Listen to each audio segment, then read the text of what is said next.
À la une de l'actualité ce soir, le gouvernement burkinabé présente ses condoléances à la famille royale du Goulmou. Après la mort du 31e roi, une délégation de ministres conduite par Siméon Sawadgo était à Fadan-Gourma ce week-end. À sa suite, une délégation de l'ADF-RDA, le parti auquel appartenait le défunt, est allé aussi exprimer sa compassion. Tout cela en images à suivre dans ce journal.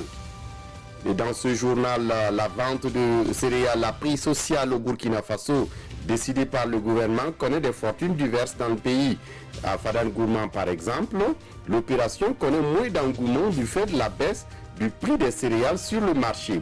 Mais les clients se plaignent du fait qu'on n'y trouve que du maïs dans les magasins Sonagès. Leur souhait est la diversification des produits. À l'étranger, en Afghanistan, un kamikaze s'est fait exploser lors d'une fête de mariage à Kaboul. Au moins 63 morts et 182 blessés. Les porte-paroles des talibans ont vite fait de nier toute responsabilité dans cette attaque. Ce sont là les titres du 20h. Mesdames, Messieurs, bonsoir et ravi de vous retrouver. Les hommages affluent à Fadan-Gourma après la mort du Koupien Deli, le roi du Goulmou. D'abord le gouvernement burkinabé et ensuite les politiques comme cette délégation de l'ADF-RDA. Le défunt roi a représenté ce parti à l'Assemblée nationale du Burkina. Tous sont unanimes, le Burkina Faso perd un homme de paix et un sage, grand défenseur des traditions. Ibrahim Sanou. Une forte délégation gouvernementale dans la cour royale du Goulmou. Ils sont venus pour présenter les condoléances du président du Faso et de l'ensemble du gouvernement à la famille royale et au peuple gourmandier. Le roi du Goulmou a été une personnalité importante pour ce pays. Il a conseillé le gouvernement. Il a tout le temps été disponible avec ses pairs pour traiter donc des questions d'intérêt national. Et nous avons demandé à ce peuple-là de rester toujours soudé. Donc au nom du gouvernement, nous avons présenté donc notre compassion et nos sincères condoléances à la famille et au peuple du Goulmou. À leur suite, une délégation de l'ADF-RDA. Ils sont là pour présenter leurs condoléances à celui qui a occupé plusieurs postes dans ces partis. Il a été également président du groupe parlementaire ADF-RDA à l'Assemblée nationale. Il a été vice-président de l'ADF-RDA et depuis 2014, il est président d'honneur de l'ADF-RDA. Et donc c'est une perte pour notre formation politique et il était important donc que nous venions manifester notre solidarité avec cet homme qui est un condensé de sagesse et d'engagement. La parenté à plaisanterie a également fait partie de cette visite. Est-ce que vous avez pu aller au moins nos boucles là? Nous sommes venus aussi, vous savez que nous sommes des Yatsé.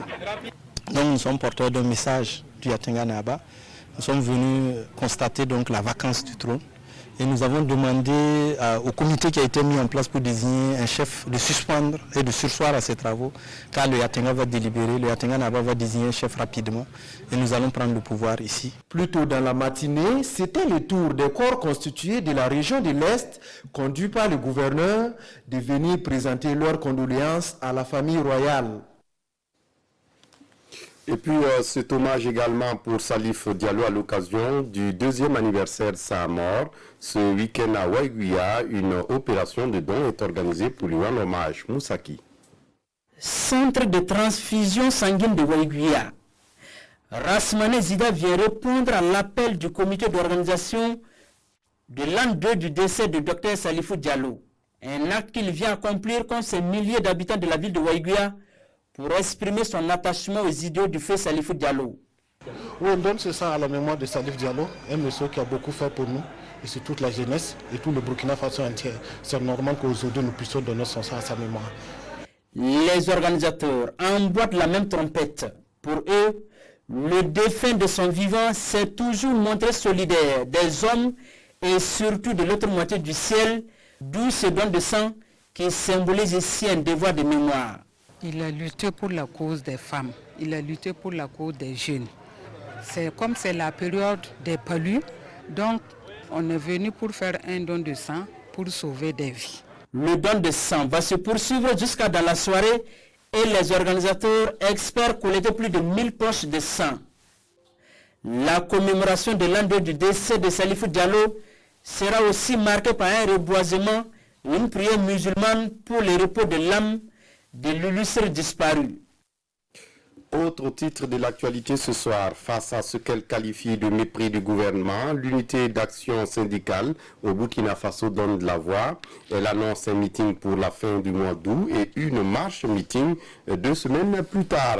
L'objectif pour l'unité d'action syndicale étant de contraindre le gouvernement et le patronat à traiter avec plus de sérieux les préoccupations des travailleurs burkinabés. Réunis ce week-end à Ouagadougou, l'unité d'action syndicale exige la suppression de la taxe sur les véhicules à moteur et la prise en charge par l'État des frais de la réimmatriculation des véhicules. En outre, l'unité d'action syndicale exige le passage de la RTB et des éditions citoyennes en société d'État. Explication Maxime Zongo. Première du genre, cette rencontre nationale de l'Union d'action syndicale qui coïncide avec les 20 ans de l'UAS a réuni près de 500 délégués venus de toutes les régions du Burkina. Elle a surtout permis de discuter dans les détails de l'ensemble des préoccupations des travailleurs. Faisant le point des relations avec le gouvernement, il a relevé la non-tenue de la rencontre annuelle gouvernement-syndicat depuis 2017.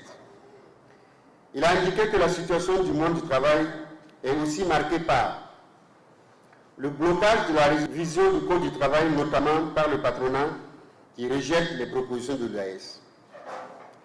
La non-mise en œuvre d'engagements importants du gouvernement relatifs, notamment au check-off, aux permanences syndicaux, à la signature et à la mise en œuvre de l'arrêté portant tarif du transport pour les agents publics affectés, à la mise en place d'un fichier informatique du foncier, à la prise des textes et mesures d'application de la loi numéro 033/2009 AN du 16 juin 2009 portant régime foncier rural pour éviter les expropriations abusives des paysans, à l'adoption de différents textes nécessaires à la mise en œuvre des élections professionnelles,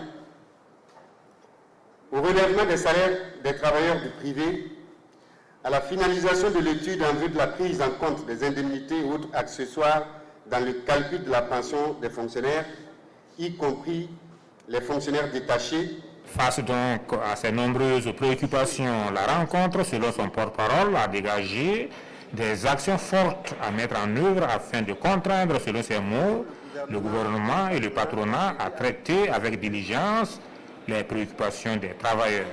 Samedi 31 août 2019, meeting sur l'ensemble du territoire national.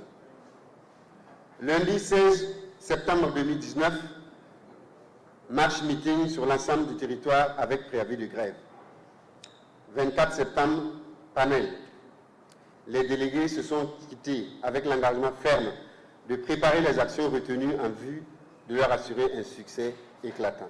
Des recommandations, on retiendra l'élargissement attendu de la base de la lutte qui va désormais associer d'autres organisations démocratiques de la société civile, la dynamisation des structures de l'UAS dans les régions, la saisine du BIT sur les atteintes graves à la liberté syndicale. Et à Bobo-Dioulasso, plus de 1100 soldats présentés au drapeau ce 14 août. Ces militaires viennent d'achever une formation de 6 mois. Ils s'engagent ainsi pour la défense de la patrie jusqu'au sacrifice suprême. Après cette présentation au drapeau, ces jeunes recrues seront appelés à servir dans les différentes garnisons du pays. Le témoignage de la cérémonie avec Brissa Traoré et Amadou Lougué. La présentation au drapeau comme symbole de leur alliement à l'armée et aux valeurs de la République. Ces jeunes recrues sont devenus des soldats pleins, prêts à défendre l'intégrité territoriale du Burkina Faso. Avec ce que j'ai reçu de mes encadreurs, je suis conscient de mes propos. Je suis engagé à servir pour ma nation. Je suis un militaire plein, militaire prêt à servir la nation et avec honneur, loyauté et intégrité. Militaire je suis prêt à rétablir la paix au Faso. Former des soldats aptes au métier des armes. la hiérarchie militaire a rappelé aux récipiendaires la mission qui est la leur. Avec la nouvelle menace, nous avons dû adapter notre formation face à la nouvelle situation, face à la nouvelle menace. Et ils ont beaucoup appris, ils se sont adaptés, ils se sont beaucoup donnés. Dès qu'ils vont rentrer, nous allons les aguerrir encore plus. Il est bien vrai qu'ils ont acquis, ils sont prêts pour le combat, mais nous allons leur donner plus avant de les injecter dans les différentes unités face à l'ennemi. Cette présentation au drapeau marque donc la fin de 6 mois de formation pour ces soldats. 1200 initialement recrutés en février 2019, 2 ont été radiés des rangs de l'armée. Les autres qui sont jugés aptes jurent de servir le pays et s'il le faut, au péril de leur vie. Gardien de tradition du Grand Centre national d'entraînement commando. Et puis je vous le disais en titre, la vente de céréales aux personnes vulnérables dans les boutiques Sonages connaît moins d'engouement dans la ville de Fadangourma cette année, en cause la baisse du prix des céréales dans les marchés de la région. Mais pas seulement, l'insécurité sévissant dans la localité y est pour quelque chose. L'opération qui a cours depuis quelques années à présent au Faso est une réponse du gouvernement burkinabé au déficit céréalier qui affecte les personnes vulnérables. Constat avec Ibrahim Sanou sur place à Fadangourma. Je suis venu pour payer maïs. Et le prix là, c'est très bien. C'est encore ça que moi je passe ici pour payer. Avec 6 000 francs CFA, M. Tombiano repart avec un sac de maïs de 50 kg. Ce prix est celui de la Société nationale de gestion des stocks de sécurité alimentaire Sonages. Il va falloir multiplier les lieux de boutiques témoins. Par exemple, moi je suis un de Yamba. J'aimerais qu'à Yamba aussi on puisse en trouver quoi. Il ne faut pas que ce soit à Fada seulement qu'on peut venir. Vous voyez, des fois la distance n'est pas facile pour les habitants. Un prix relativement abordable. Néanmoins, ces temps-ci, les clients se font attendre dans ces boutiques témoins. Le mois de mai, là, moi j'avais reçu 20 ans. En tout cas, le maïs l'a fait 3 jours avant de finir. Mais cette fois-ci, là, c'est 40 ans que j'ai reçu. Depuis le 2 juillet jusqu'à présent, le maïs là, il reste toujours. Puis c'est au marché, là, comme le prix des céréales là, ont baissé. Donc c'est ça qui fait que ça ne soit pas comme ça. Le marché, ce n'est plus tellement que... Bon, les gens pensent que bon, c'est sur la place du marché que c'est plus mieux que où c'est la Sonages. Bon, ça balance les deux côtés, quoi. Qu'en est-il du prix du sac sur la place publique? Nous mettons les caps sur le marché central de Fada pour faire le constat dans les boutiques de vente de céréales. Le sac de maïs, 15 000. Le petit mil, on donne ça à 16 000. Le sorgho, 15 000 aussi. Le sac de 5 kg. On vend même moins que 15 000 aussi. Comme le pays n'a pas la paix, il y a partout. On a beaucoup de difficultés. Cette baisse des prix sur le marché crée pas mal de difficultés aux gestionnaires de ces boutiques témoins. Par exemple, avant-hier, il y a un client qui a payé un sac de maïs. Le maïs là même n'avait rien et il a ramené le sac là. Si quelqu'un part, il voit même qu'il y a un peu de poudre dedans là. Il ramène que le sac là n'est pas. Tout cela s'est passé au marché, là, le prix l'a baissé que c'est comme ça. La Sonages a vu le jour en 1994 et travaille à mettre à la disposition des populations des céréales à des prix sociaux. À ce jour, on compte 24 boutiques témoins dans les 5 provinces de la région de l'Est. L'opération vente de céréales à prix social intervient en période de vache maigre pour ces populations vulnérables. Ainsi, plusieurs points de vente sont mis à la disposition du public cible dans les différentes localités. Mais qui sont ces personnes vulnérables, considérées comme personnes vulnérables? Comment se mène l'opération dans la capitale burkinabé par exemple? Élément de réponse avec Aimé Solange Guigma et Roger Kam. Augmenter le nombre de boutiques témoins, c'est l'une des mesures prises par le gouvernement en vue de bouter la faim du Burkina en cette période de soudure. Ainsi, les boutiques passent-elles de 150 à 200 sur toute l'étendue du territoire. Et ce n'est pas tout. On avait prévu 2 approvisionnements par mois, mais pour cette période de soudure qui s'annonce, nous allons aller à 3 approvisionnements dans le mois, pour pouvoir répondre à la demande. Nous livrons entre 15 et 40 tonnes, puisque ça dépend de ce que chaque magasin peut contenir. Comme l'approvisionnement est programmé, donc c'est un peu difficile pour qu'il y ait des ruptures. À Ouagadougou, l'opération se poursuit, même si quelques incompréhensions subsistent encore. Les gens viennent, ils n'ont pas de pièces, pourtant il faut forcément une pièce pour pouvoir acheter le maïs là. Ou bien ils viennent, voilà, chacun, ils viennent, ils ne veulent pas s'allier, ils veulent venir directement acheter. Bon, c'est un peu compliqué. Et puis parfois, quand il y a par exemple des personnes vulnérables qu'on veut les prioriser, bon, les gens ne comprennent pas, ils pensent que voilà, tu es là pour aider les gens ou quelque chose comme ça. Pourtant, bon, les personnes vulnérables sont prioritaires pour le maïs là. Bon, il y a des difficultés parce que beaucoup viennent, ils veulent qu'on leur donne un sac et ils veulent encore un sac pour leur maman, pour leur grand-mère qui ne peut pas venir. Bon, c'est un peu compliqué. C'est une opération qui se veut salvatrice pour les populations car elle facilite l'accès aux vivres par les couches les plus vulnérables. Cette mesure gouvernementale est bénéfique pour nous car elle nous soulage beaucoup. Que Dieu leur donne la force et la santé pour qu'ils continuent de nous aider davantage et que Dieu protège notre pays. C'est une bonne mesure, mais seulement c'est insuffisant. Depuis l'année passée, il n'y a que le maïs. Nous souhaitons qu'il y ait aussi du riz et en quantité suffisante. Comme certaines boutiques ont été fermées, c'est difficile de s'en procurer.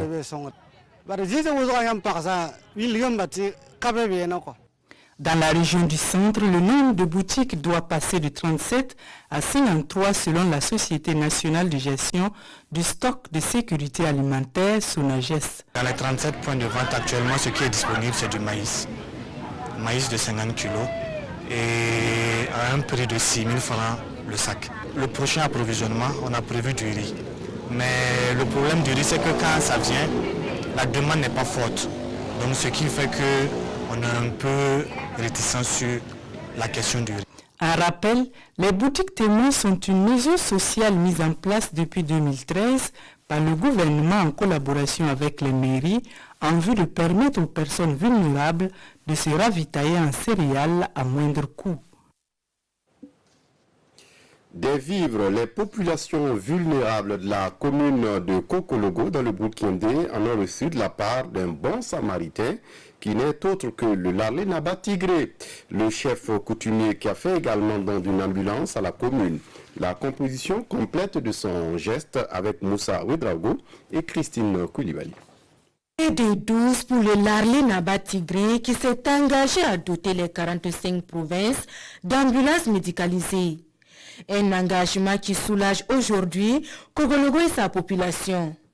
Elle qui avait recours aux ambulances des communes voisines ou encore au tricycle pour l'évacuation des malades. Vous voyez que nous sommes traversés par la nationale 1 et qu'il y a tellement d'accidents et que sans ambulance, c'est un peu difficile pour nous. Nous évacuons près de 360 malades et blessés par an. Mais le tout n'est pas d'avoir l'ambulance. Son entretien reste une autre paire de manches. Séance tenante, appel a été fait à l'élan de solidarité des fils et filles de la commune. Aujourd'hui, c'est une solidarité vraiment réelle qui a été exprimée, non seulement par la remise de l'ambulance et de vivres par des fils de la localité, par des fils du Burkina Faso, mais aussi, vous avez vu que par une collecte de moins d'une heure, nous avons pu mobiliser plus de 2 millions pour le fonctionnement de cette ambulance. Une solidarité agissante qui a mobilisé plus d'une personnalité. L'essentiel là, c'est notre capacité à générer notre propre solidarité. Et aujourd'hui, ça a été une occasion pour montrer que nous avons encore de la ressource. À ma qualité aussi de ministre en charge de la solidarité nationale et l'action humanitaire, je suis encore plus heureuse de voir aujourd'hui cet élan de solidarité. Nous avons tous dit que le défi auquel nous sommes confrontés, nous allons le relever s'il y a seulement cette solidarité agissante. Cette solidarité a également touché les forces de sécurité de la commune qui, elles, bénéficient d'une moto. Quant à ces 3 tonnes de Mumbin, elles sont destinées aux enfants malnutris de la commune de Kokologo.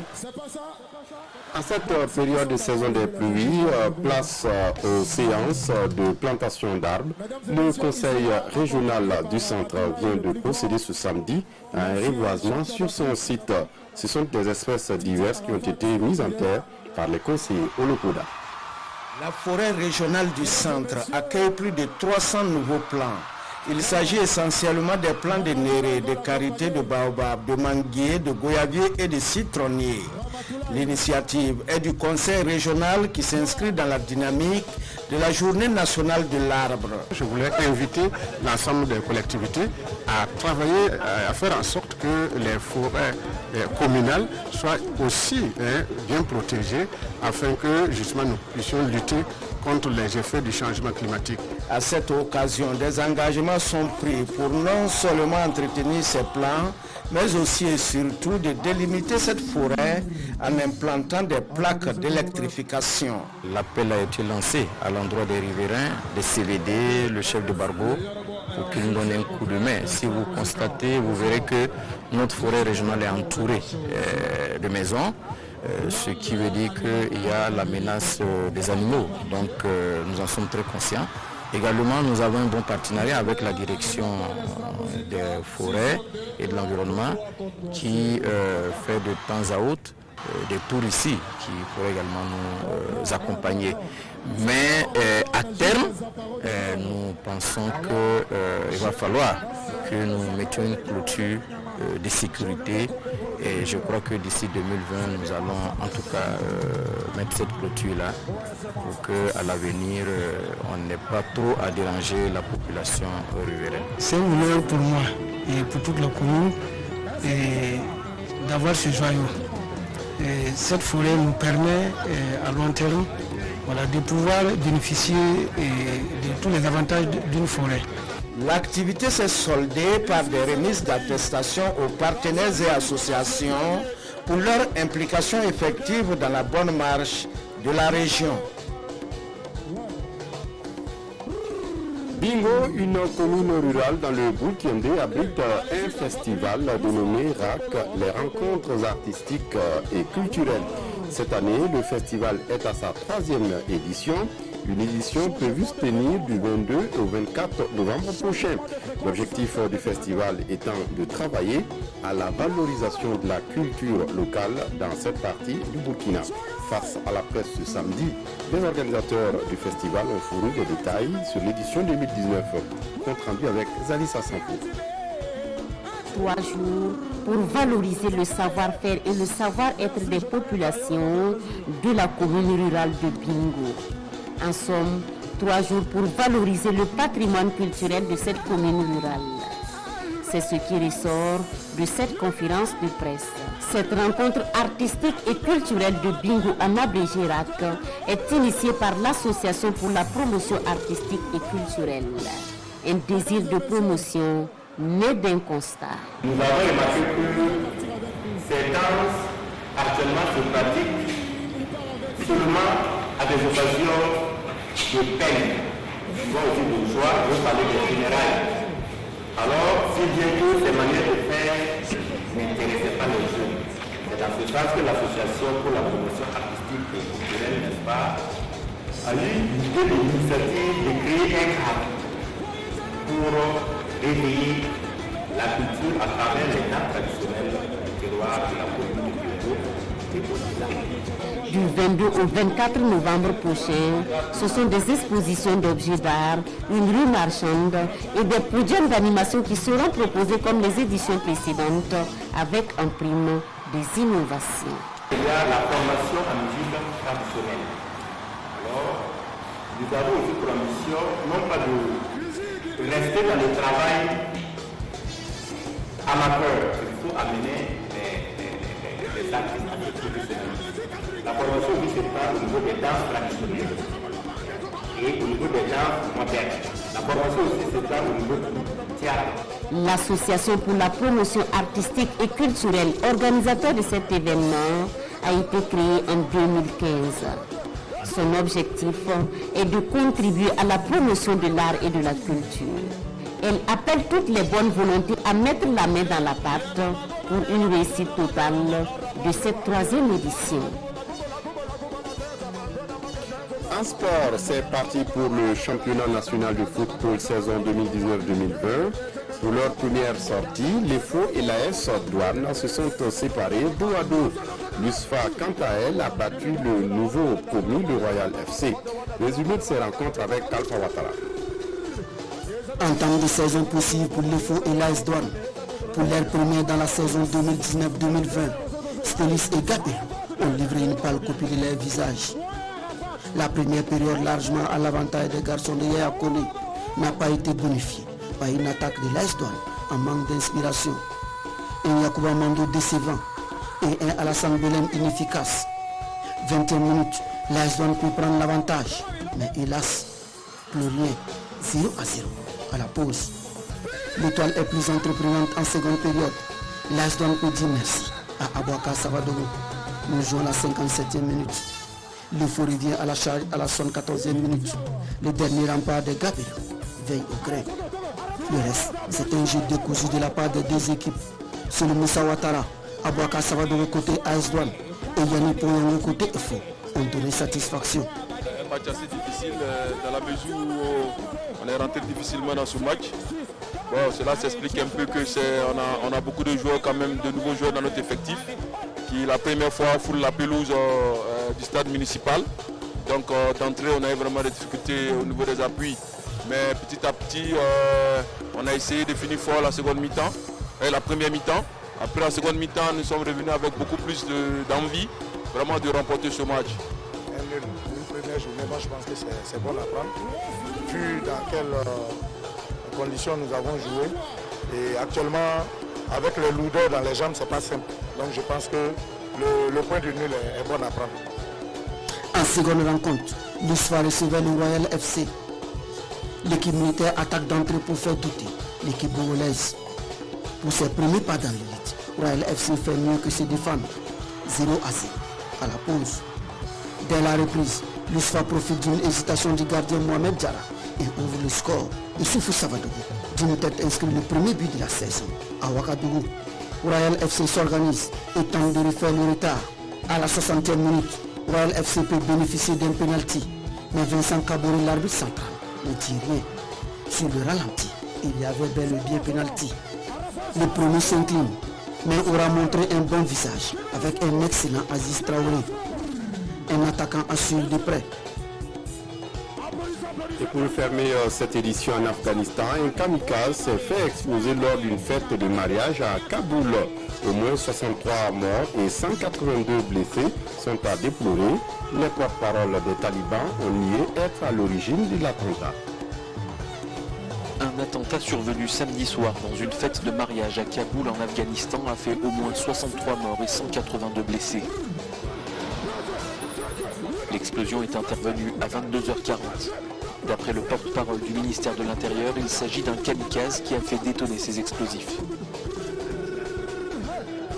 Ce témoin affirme que l'explosion a eu lieu près de la scène, à côté des musiciens. Des jeunes, des enfants, tous ceux qui étaient là sont morts, quelques-uns sont blessés. Ils sont à l'hôpital mais les autres sont morts, dit-il. Les porte-paroles talibans ont nié dimanche matin être à l'origine de l'attentat.